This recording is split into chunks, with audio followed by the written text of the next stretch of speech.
Hello guys, welcome back to another video. And ये जो video होने वाला है ये बहुत ज़्यादा इन्फॉर्मेटिव होने वाला है, क्योंकि मैं आपको आपके इम्पोर्टेंट टॉपिक्स देने वाला हूँ बी ट्रिपल ई के। बिकॉज मैंने एक सैम्पल पेपर तो आपको दे दिया, बट वो उतना सफिशिएंट नहीं है आपके एग्ज़ाम को लेके। दैट्स वाई मेरे को ये वीडियोस बनाना पड़ रहा है।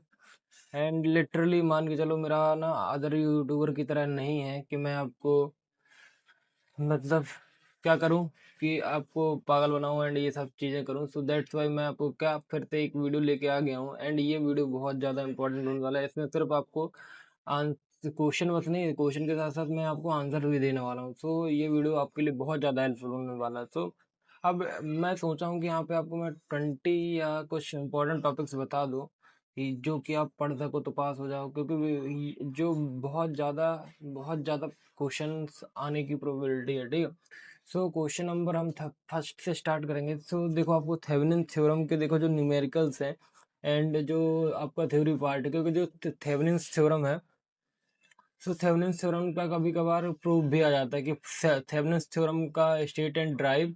और अपने मन से कोई एक एग्जांपल बताइए, तो आपको अपने मन से एक डायग्राम बनाना पड़ता है। ठीक है, अब आता है KCL, Kirchhoff's current law and KVL. ठीक है, किरचॉफ्स वोल्टेज लो। सो ये भाई देखो, लिखने को भी आता है और इसके न्यूमेरिकल भी आते हैं। सो भाई देखो, इनको मत छोड़ना। Phasor diagram, phasor diagram also important. Real power, reactive power, apparent power and power factor. So ये सब चीज़ें क्या होती हैं, ये भी बहुत ज़्यादा इंपॉर्टेंट है। ठीक है, ये इसलिए इम्पोर्टेंट है क्योंकि ये पूछा जाता है शॉर्ट नोट्स में। ठीक है, तो 4 क्वेश्चन हो गए आपके। पांचवा क्वेश्चन आपका थ्री फेज इंडक्शन मोटर। तो ये थ्री फेज इंडक्शन मोटर जो है ये बहुत ज़्यादा ज़रूरी है। एंड मैं आपको देखो लिटरली मान के चलो, मैं आपको सारी चीज़ें मैं यहीं यहीं क्लियर कर दूंगा कि बहुत ज़्यादा चीज़ें क्या हैं। ठीक है, सो देखो, थ्री फेज इंडक्शन मोटर बहुत ज़्यादा ज़रूरी है, जो कि मैं लेके ही रखा हूँ। एंड आप लोगों को अगर ये मेरे हैंड रिटन नोट्स चाहिए होंगे ना, तो मैं आपको पर्सनली डाल दूंगा। बट आप क्या करना कि उसके लिए आपको इंस्टाग्राम या टेलीग्राम इंस्टाग्राम या व्हाट्सएप चैनल ज्वाइन करना पड़ेगा। तो प्लीज़ देख लीजिएगा, ज्वाइन कर लीजिएगा, तो मैं आपको ये डाल दूंगा। ठीक है, फिर आरएमएस वैल्यू क्या होता है, आरएमएस क्या होता है, एवरेज वैल्यू क्या होती है, फॉर्म फैक्टर क्या होता है, पीक फैक्टर क्या होता है, ये सारी चीज़ें की वैल्यू चाहिए। फिर ट्रांसफार्मर के टाइप क्या होते हैं, ट्रांसफार्मर क्या होता है, one phase AC circuit, three phase AC circuit. फिर calculate power of resonance, type of losses in electrical machine, flip-flop law, and now BJT, bipolar junction transistor, VI characteristic and diode, energy density in magnetic field, voltage regulation with half adder, full adder, self and mutual inductance, EMF and flip flop के RS flip flop and JK flip flop. से बहुत सारे important topics हैं जो मैंने आपको बता दिए। 20 इम्पॉर्टेंट टॉपिक्स बता दिए हैं। एंड यहाँ पे क्या है, डीसी मशीन भी पूछा जाता है। डीसी मशीन में देखो, डीसी मशीन मैं आपको ये दिखा पा रहा हूँ कि आप लोग देख पा रहे होंगे डीसी मशीन को। एंड मैं ये आपको हैंड रिटन नोट्स, भाई मैं आपको ये हैंड रिटन नोट्स देने का सोच रहा हूँ, तो प्लीज़ ज्वाइन कर लेना। एंड मैंने बहुत अच्छे तरीके से नोट्स बनाए हैं। मैं अभी इस वीडियो के बाद कुछ न्यूमेरिकल भी सिलेक्ट करने वाला हूँ, तो मैं उन न्यूमेरिकल का भी वीडियो बनाऊंगा। एंड आप अच्छे से पढ़ो। देखो, ये थ्री फेज इंडक्शन मोटर भी है। फिर सारी चीज़ें हैं। मैंने सोचा कि यार भाई, यार ये आप लोगों को दे दूं। ईएमएफ इक्वेशन क्या होती है, देखो ईएमएफ इक्वेशन बहुत ज़्यादा पूछा जाता है। ट्रांसफार्मर क्या होता है, देखो मैं आपको बताता हूँ। ट्रांसफार्मर हो गया, ट्रांसफार्मर के बाद क्या होता है, ट्रांसफार्मर के type, step up transformer and step down transformer. ठीक है, ये हो गया। एंड नेक्स्ट क्या आता है, फैराडेज लॉ ऑफ इलेक्ट्रोमैग्नेटिक, ये भी बहुत ज़्यादा इंपॉर्टेंट। Logic gate.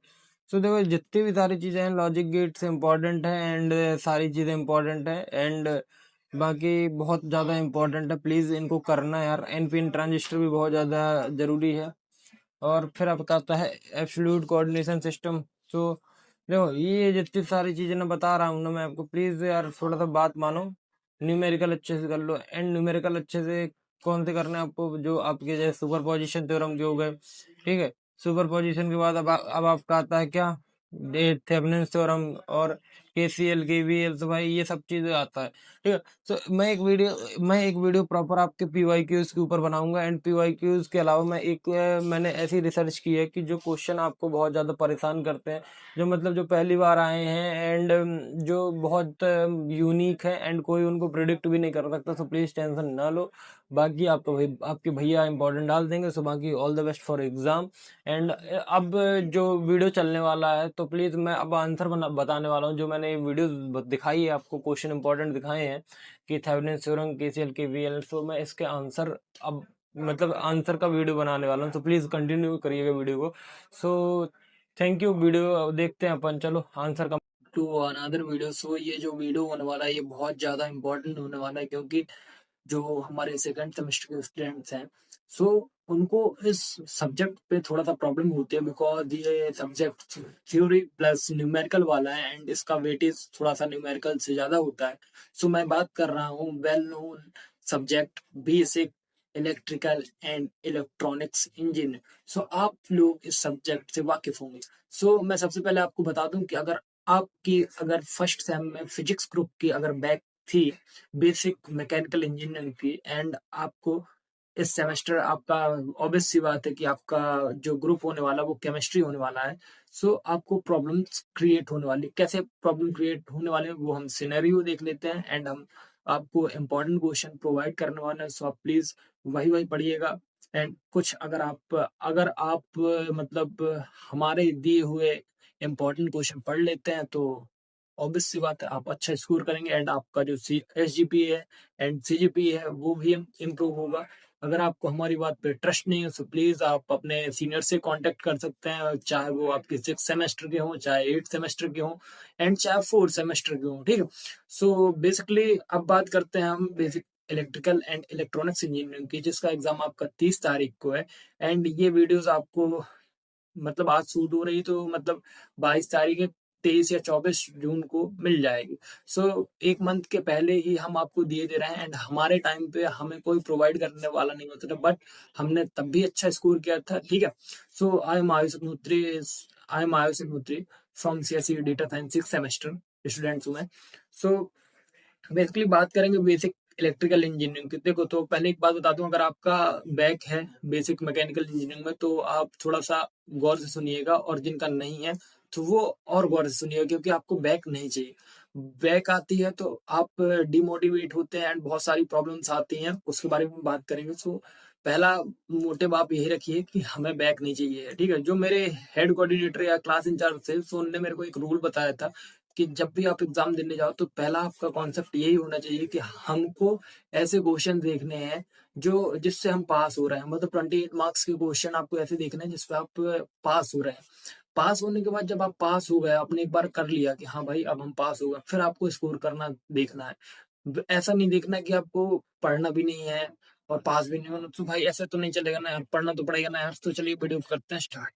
तो यहाँ पे मैं आपको कुछ इंपॉर्टेंट टॉपिक्स देने वाला हूँ, जो कि रिलेटेड होने वाले हैं हमारे basic electrical basic electrical and electronics engineering. तो प्लीज अगर दिल करे तो चैनल को सब्सक्राइब कर लीजिएगा।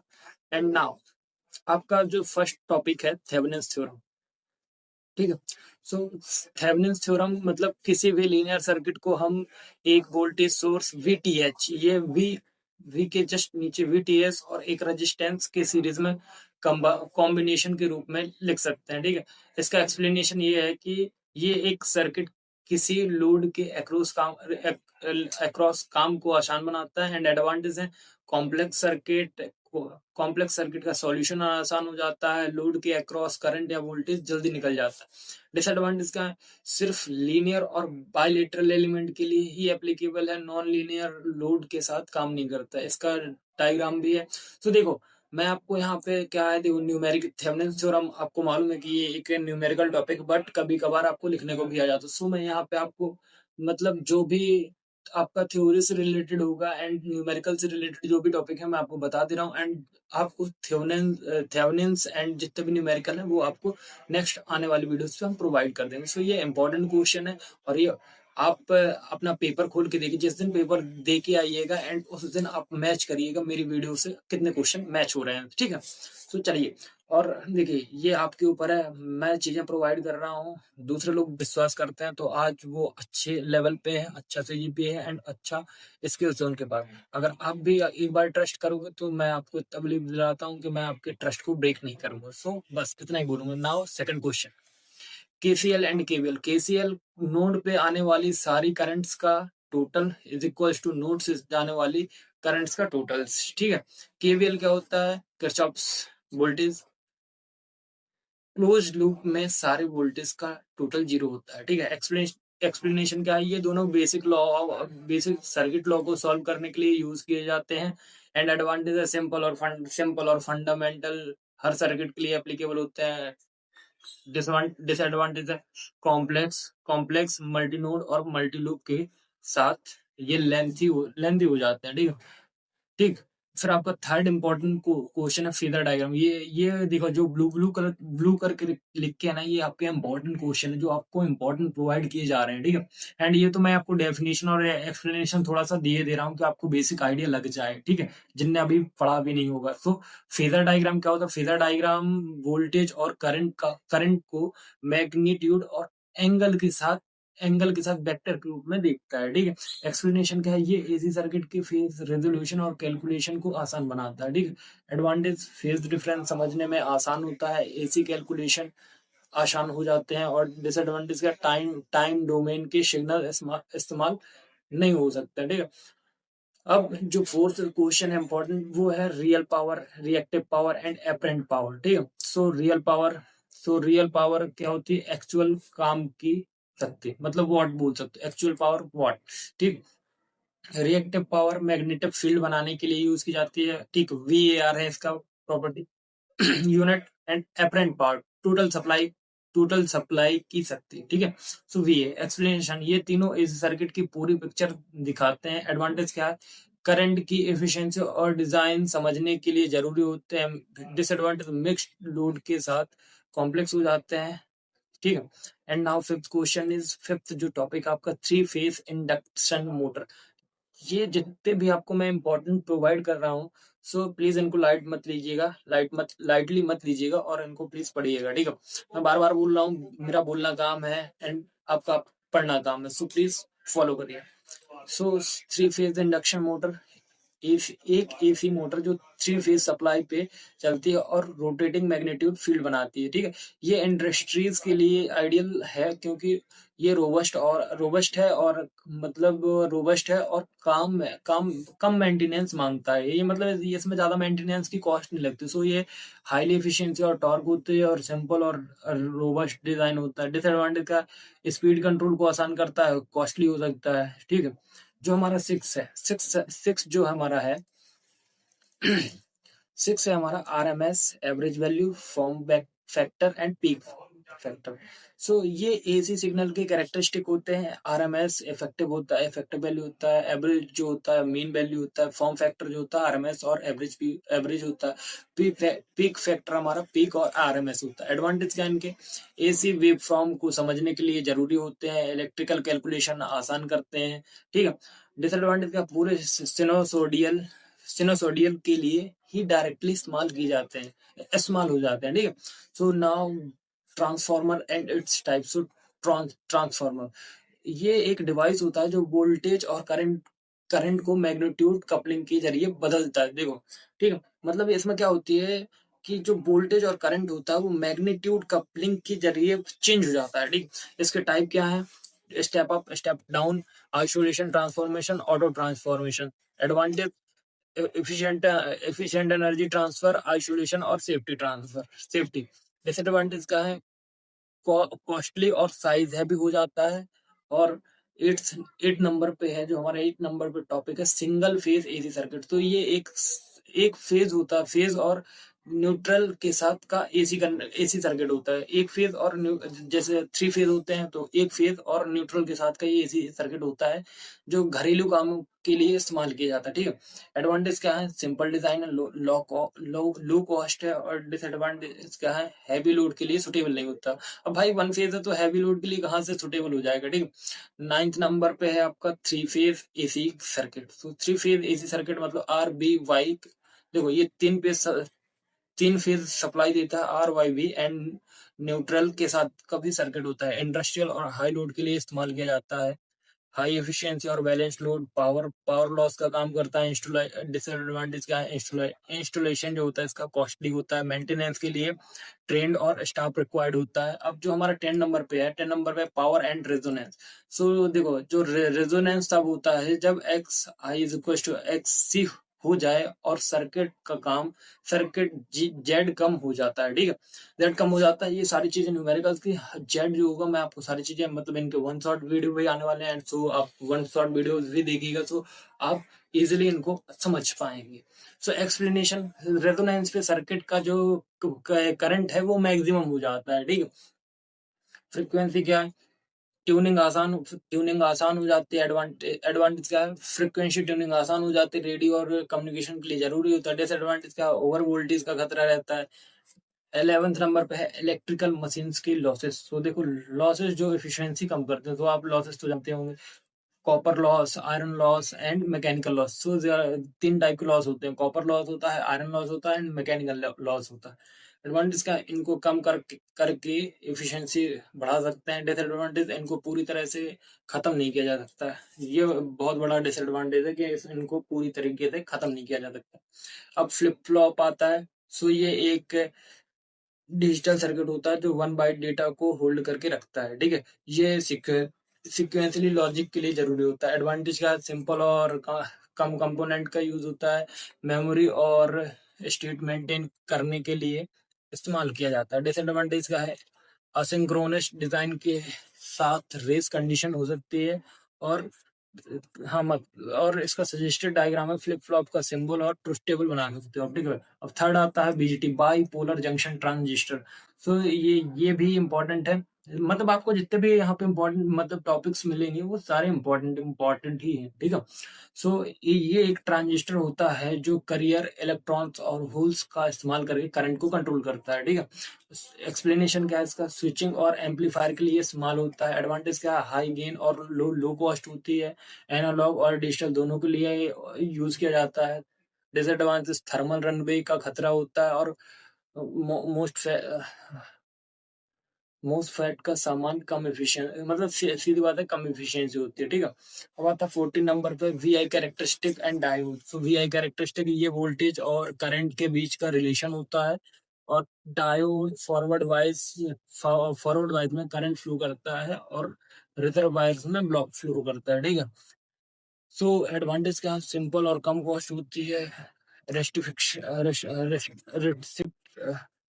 सॉरी रेटिफिकेशन के लिए इस्तेमाल किया जाता है। डिसएडवांटेज, रिजर्व ब्रेकडाउन होने का खतरा होता है। And now 15 question is energy density in magnetic field. So एक मैग्नेटिक फील्ड के अंदर stored energy per unit volume. ठीक है, 1/2 .bh। ठीक है, ये एनर्जी डेंसिटी होती है 1/2, मतलब हाफ BH। एडवांटेज का, मैग्नेटिक डिजाइन के लिए जरूरी होता है। इंडक्टर डिजाइन के लिए इस्तेमाल किया जाता है। ठीक है, डिसएडवांटेज का, स्ट्रॉन्ग मैग्नेटिक फील्ड होती है जो जो मतलब स्ट्रॉन्ग मैग्नेटिक फील्ड होती है इसकी। ठीक है, डिसएडवांटेज हो गया, एडवांटेज हो गया। अब नाउ आता है 60 नंबर पे वोल्टेज रेगुलाइजेशन। सो ये लोड के साथ वोल्टेज कितना कम हो जाता है इसके लिए काम करता है। ठीक है, इसका एडवांटेज क्या? पावर क्वालिटी और डिजाइन के लिए जरूरी होता है। डिसएडवांटेज क्या? पूरे लोड के साथ काम कम एक्यूरेट होता है। ठीक है, अब आप इसमें लोड वर्सेस वोल्टेज ग्राफ भी कर लीजिएगा। ठीक है, सो बात करते हैं half and full adder. Half and full adder also important topic. Half adder जो होता है वो 2 इनपुट को ऐड करता है और जो फुल एडर होता है वो 3 इनपुट को ऐड करता है। ठीक है, हाफ एडर मतलब 2 इनपुट को ऐड करेगा और फुल एडर हमारे 3 इनपुट को ऐड करेगा। ठीक है, एक्सप्लेनेशन का, डिजिटल इलेक्ट्रॉनिक्स के बेसिक बिल्डिंग ब्लॉक्स में यूज होता है। ठीक है, एडवांटेज का, सिंपल होता है और कम कॉस्ट होती है। कॉम्प्लेक्स अर्थमेटिक सर्किट के लिए जरूरी होता है। ठीक है, and now disadvantage, repel carry aiders come speed के होते हैं। ठीक है, now 18 question, self and mutual inductance. ये बहुत ज्यादा इंपॉर्टेंट है। सेल्फ इंडक्टेंस मतलब एक ही कॉइल के अंदर ईएमएफ जनरेशन होगा और म्यूचुअल मतलब 2 कॉइल्स के बीच में ईएमएफ जनरेशन होगा। ठीक, एक्सप्लेनेशन, ट्रांसफार्मर और कपलिंग के लिए इस्तेमाल किया जाता है। एडवांटेज एफिशिएंट एनर्जी कपलिंग और ट्रांसफार्मर डिजाइन के लिए जरूरी होता है, ठीक है। डिसएडवांटेज कपल्ड सर्किट के साथ डिजाइन होता है और कॉम्प्लेक्स डिजाइन होता है, ठीक। 19 नंबर पे हमारा आता है ईएमएफ, ठीक है। सो 19 नंबर पे जो हमारा ईएमएफ है, 19 क्वेश्चन है, इसका मतलब ये होता है कि ये एक सोर्स के अंदर चार्ज कैरियर को मूव करने के लिए लगाने वाला फोर्स होता है। ये इलेक्ट्रिकल एनर्जी का सोर्स होता है, ठीक। एडवांटेज क्या है, एनर्जी जनरेशन और कन्वर्जन के लिए जरूरी होता है। डिसएडवांटेज इंटरनल रेजिस्टेंस के कारण कम हो जाता है, डिसएडवांटेज हो गया। और बैटरी और ईएमएफ का डायग्राम कर लीजिएगा। 20 नंबर पे आता है flip flop and type RS and JK. So RS flip flop simple set और रीसेट ऑपरेशन करता है। जेके फ्लिप फ्लॉप आरएस का एनहेंस्ड वर्जन होता है, रेस कंडीशन सॉल्व करता है, ठीक। एक्सप्लेनेशन सीक्वेंशियल सर्किट और मेमोरी के लिए इस्तेमाल किया जाता है, ठीक। एडवांटेज का सिंपल और कम कंपोनेंट होते हैं, कॉम्प्लेक्स काउंटर और शिफ्ट रजिस्टर के लिए इस्तेमाल किया जाता है। डिसएडवांटेज जेके एफ का डिजाइन थोड़ा कॉम्प्लेक्स हो जाता है, ठीक है। So thank you, please subscribe. So बात कर लेते हैं कि आपने इतना तो देख ही लिया। सो आप लोग जाके मतलब चैनल को सब्सक्राइब कर लीजिएगा एंड हो सके तो आप ये इनको अच्छे से पढ़िएगा, क्योंकि ये बहुत ही इंपॉर्टेंट क्वेश्चन है। एंड मैं आपको इससे रिलेटेड वन शॉट भी प्रोवाइड कर दूंगा जो आपकी एग्जाम में मदद करेंगे, ठीक है। सो मेरी तरफ से मैं आपकी फुल हेल्प कर रहा हूँ। अब आपकी ईमानदारी है कि आप अपने साथ ईमानदारी से पढ़ते हो या गद्दारी से पढ़ते हो, क्योंकि देखो मैं तो पढ़ा रहा हूँ, अगर आप पढ़ने को तैयार नहीं हो तो मैं कहाँ तक पढ़ा लूंगा भाई। सो प्लीज आप लोग अपनी ईमानदारी से पढ़ें। और मैं एक चीज बताता हूँ, जो सारी वीडियो बोलता हूँ, 5 मिनट में टॉपिक कंप्लीट नहीं होते ना, 5 मिनट में आप कभी कर सकते हो कि 5 क्वेश्चन बता दिए कर लो भाई, ठीक है। सो थैंक यू, मिलते हैं नेक्स्ट